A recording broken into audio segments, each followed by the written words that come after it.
हे काका असे काहून नाचत आहे रे बा, याच्यासाठी पूर्ण व्लॉग बघा.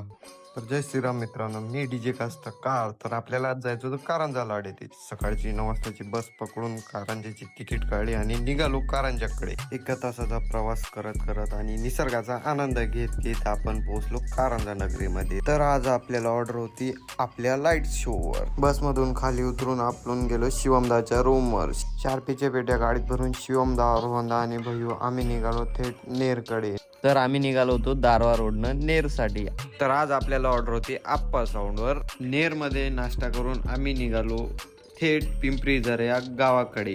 गावात पोहोचल्यानंतर आम्ही शार्प्या वगैरे काढून घेतल्या आणि शार्प्या फिट केल्या. इथं रोहनदा ब्लेंडर लावत होता. शार्प्या लावल्याच्या नंतर चेक करून घेतल्या आणि बघा आपल्या त्रिशूल लाईटचा पिसारा. और फिर देखो झटपट पटापट लक्ष्मी जी घर के अंदर प्रसन्न होके अंदर आएंगी झटपट पटापट। आणि हे काका तर साऊंडची क्वालिटी बघून मस्त माहोल करायला लागले होते रे बा. 4 घंट्याच्या शो नंतर आपल्या लाईट शो काढून आपण निघालो होतो कारंजाकडे. ब्लॉग आवडला असेल तर लाईक करा आणि तोपर्यंत फॉलो करून घ्या.